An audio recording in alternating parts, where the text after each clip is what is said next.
I wanted to continue sort of sharing my thoughts on contemplating the monastic mind motivation that we do at the Abbey every morning after our session. And as I've been thinking about it the past few days, it's just a remarkable prayer.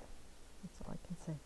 So we've done the first two sentences, having a monastic mind benefits our Dharma practice, whether you're monastics or lay practitioners.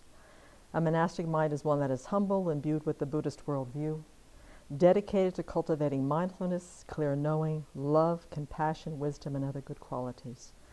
So these two sentences really show the benefits of having a monastic mind motivation, whether you're planning to ordain or not, because it really helps us to grow our love, our humility.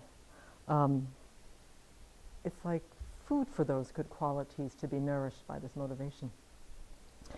Then the next sentence, being mindful of the kindness I've received from all sentient beings, I will relate to them with patience, kindness, and compassion. This sentence brought up a very, very powerful teaching from Venerable that brought this very much into my mind in a way that I had not thought of it before. And it was about 5 years ago when I was getting ready for ordination. And before you ordain here at the Abbey, you have the opportunity to invite your friends and family to support you because, you know, once you move to the Abbey, pretty much making money and working for a living, because you're dedicating your life to cultivating your good qualities and keeping your precepts and practicing and living the Dharma here in this environment, friends and family get an opportunity to really generate a lot of merit and positive potential by supporting us along the path of ordained life.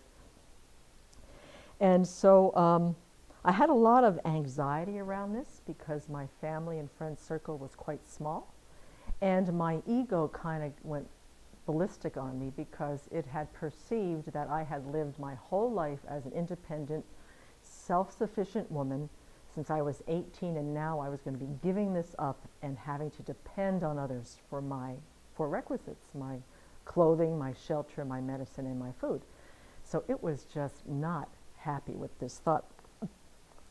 And I remember, I can only paraphrase what Venerable said because direct quotes are hard. But we were in the kitchen, and I shared with her my anxiety and my fear. And she turned to me and she said, because I said, how will I do this without being able to support myself? I have never been dependent on anybody in my life. And then Venerable looked at me and she said, you have depended on the kindness of others since the day you were born. How do you think you survived all these years? Don't think of this as anything different, except you're deepening that dependency, and it's becoming more evident, and that you in turn now get to give back your practice as a repayment for all that extraordinary kindness. And it was a very humbling moment because she just sort of took out the wisdom sword and said, you're looking at this incorrectly, and don't ever think that you got here on your own. And that really,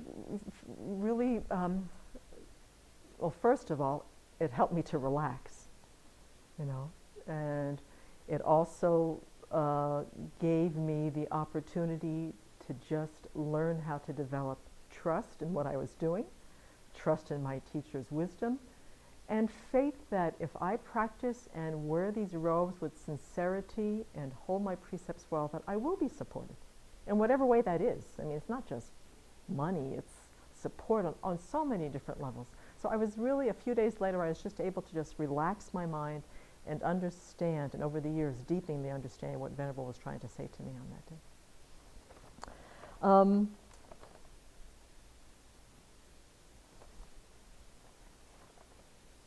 And, you know, repaying it with the, relate to them with patience, kindness, and compassion. At the very least, I would say, for all that they have done, both intentional, you know, or indirectly.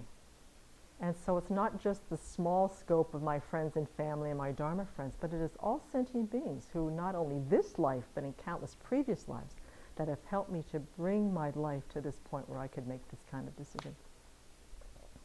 Then the next two sentences, I will be mindful of my precepts and values and will cultivate clear knowing of my thoughts and feelings as well as how I speak and act. I will take care to act and speak at suitable times and in appropriate ways, abandoning idle talk and disruptive movements. This I saw as a continuation of repaying the kindness in a very direct way, is that I am going to concern myself with my mind and not yours. I'm not going to look at what you're doing or saying or behaving, but how I am doing, behaving, and speaking. I am committing to holding my precepts and values as my guides, and will use this clear knowing or this introspective awareness to make sure that where I've got my attention. So rather than looking at the faults of everybody else, is that I am making a commitment to transform and to work on my mind by keeping the precepts and holding the values that I treasure very much. And being very aware of how I speak and act, not interrupting others or saying the wrong thing at any time as best as I can, or the right thing at the wrong time. And realizing that sometimes silence is the most wonderful kind of speech that supports others. Taking care to be aware, firstly, above all things, what my motivation is when I have an exchange or connect with people. Why am I doing this or saying this right now? Is it helpful? Is it not? Who is it benefiting? Is it benefiting me? Is it benefiting others? And is my speech and are my actions appropriate? Do my actions and speech come up from a place of self-respect and respect for others, or is the 8 worldly concerns driving the show? As Lama Yeshe said years ago, he recommended or suggested that his monastics imagine themselves giving a good visualization, so that when, by their speech and actions, is when they walk into a room, you know, are their actions, I put it here, am I careless? Am I haphazard? Am I too casual, too chummy, too rough and disruptive in my words and movements? Do I enter a room or space like a bull or a circus clown? And there are times when I'm not sure.